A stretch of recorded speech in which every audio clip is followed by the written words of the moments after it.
ನಮಸ್ಕಾರ ಬಂಧುಗಳೇ, ನಾನೀಗ ಕರ್ನಾಟಕದಲ್ಲಿದ್ದೇನೆ. ಕರ್ನಾಟಕದ ಬೆಂಗಳೂರಲ್ಲಿದ್ದೇನೆ. ಬೆಂಗಳೂರಿನ ಇಸ್ಕಾನ್ ಟೆಂಪಲ್ನ ಪ್ರಾಂಗಣದಲ್ಲಿದ್ದೇನೆ. ಇಸ್ಕಾನ್ ಅಂದರೆ ಇಂಟರ್ನ್ಯಾಷನಲ್ ಶ್ರೀಕೃಷ್ಣ ಕಾನ್ಸಿಯಸ್ನೆಸ್, ಅಂದರೆ ಶ್ರೀಕೃಷ್ಣ ಪ್ರಜ್ಞಾ ಸಂಘ ಅಂತ ಇದರ ಅರ್ಥ ಆಗ್ತದೆ. ಇಲ್ಲಿ ನಾನು ಪ್ರತಿ ಭಾನುವಾರ ಮುಂಚೆ ಬರ್ತಿದ್ದೆ, ಈಗ ಆಗ್ತಾ ಇಲ್ಲ, ಕಾರಣಾಂತರದಿಂದ ಆಗಿಲ್ಲ. ಹಾಗಾಗಿ ಯಾವಾಗೆಲ್ಲ ನಾನು ಇಲ್ಲಿ ಬರ್ತೀನೋ, ಯಾರಾದರೂ ಸ್ನೇಹಿತರಿದ್ದೆ ಅವರನ್ನು ಕೂಡ ಕರ್ಕೊಂಡು ಬರ್ತೇನೆ.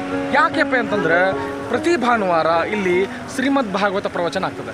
ನಿತ್ಯವೂ ಭಾಗವತ ಪ್ರವಚನ ಆಗ್ತದೆ.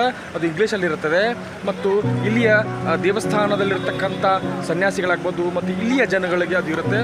ಬೇರೆಯವರು ಬರಬಹುದು. ಆದರೆ ಭಾನುವಾರ ದಿನ ವಿಶೇಷ ಏನಪ್ಪ ಅಂತಂದರೆ ಕನ್ನಡ, ಹಿಂದಿ, ಇಂಗ್ಲೀಷ್, ತಮಿಳ್, ತೆಲುಗು ಈ ರೀತಿಯಾಗಿ 5 ಭಾಷೆಗಳಲ್ಲಿ ಬೇರೆ ಬೇರೆ ಹಾಲ್ಗಳಲ್ಲಿ ಅಲ್ಲಿ ಶ್ರೀಮದ್ ಭಾಗವತದ ಪ್ರವಚನ ಆಗ್ತದೆ. ಹಾಗಾಗಿ ಯಾರೆಲ್ಲ ಶ್ರೀಮದ್ ಭಾಗವತ ಪ್ರವಚನಕ್ಕೆ ಬರ್ತಾರೋ ಆ ಪ್ರವಚನದ ನಂತರದಲ್ಲಿ ಇಲ್ಲಿ ಪ್ರಸಾದ ಕೊಡೋ ವ್ಯವಸ್ಥೆ ಕೂಡ ಇರುವಂಥದ್ದು.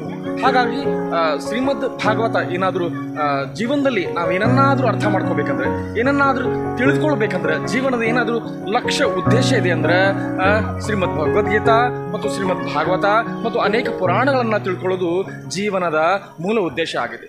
ಹಾಗಾಗಿ ಇಲ್ಲಿ ಆ ಒಂದು ಪ್ರವಚನ ಸಿಗುವಂಥದ್ದು. ಹಾಗಾಗಿ ತಾವು ಇದರ ಸದುಪಯೋಗ ಪಡೆದುಕೊಳ್ಳಿ ಅಂತ ನನ್ನ ವಿನಮ್ರತೆ. ಈಗಾಗಲೇ ಈ ಬೆಂಗಳೂರು ಇಸ್ಕಾನ್ನ ವಿಷಯವಾಗಿ ನಾನು ವಿಡಿಯೋ ಮಾಡಿದ್ದೇನೆ. ಹೆಚ್ಚಿನ ವಿಷಯವಾಗಿ ನಾನು ಹೇಳಲಿಕ್ಕೆ ಹೋಗೋದಿಲ್ಲ. ಪ್ರಮುಖವಾದ ಮುಖ್ಯ ವಿಷಯವನ್ನು ನಾನೀಗ ತಿಳಿಸಿದ್ದೇನೆ. ಹಾಗಾಗಿ ತಾವು ದಯಮಾಡಿ ಈ ಶ್ರೀಮದ್ ಭಾಗವತ ಕಥೆಗೆ ಪಾತ್ರರಾಗಿ. ಮತ್ತು ಶ್ರೀಮದ್ ಭಾಗವತ ಮಹಾತ್ಮ ಎಷ್ಟು ಅದ್ಭುತ ಅಂತಂದರೆ, ಯಾರಲ್ಲಿ ಭಕ್ತಿ ಜಾಗೃತ ಇರೋದಿಲ್ಲೋ ಮತ್ತು ಜಾಸ್ತಿ ಜಾಗೃತ ಆಗಬೇಕನ್ನೋದಾದರೆ ಶ್ರೀಮದ್ ಭಾಗವತ ಶ್ರವಣದ ಮೂಲಕ ಅದು ಹೆಚ್ಚು ಹೆಚ್ಚು ಸಾಧ್ಯ ಆಗುವಂಥದ್ದು.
ಇಂದಿನ ಏನು ಕಾರ್ಯಕ್ರಮಕ್ಕೆ ನಾನು ಕರ್ಕೊಂಡು ಬಂದಿರತಕ್ಕಂಥ ಕುಟುಂಬ ಈ ಕುಟುಂಬವಾಗಿದೆ. ನನ್ನ ಸ್ನೇಹಿತ ಶಿವಕುಮಾರ್ ಮತ್ತು ಆತರ ಧರ್ಮಪತ್ನಿಯಾಗಿದೆ.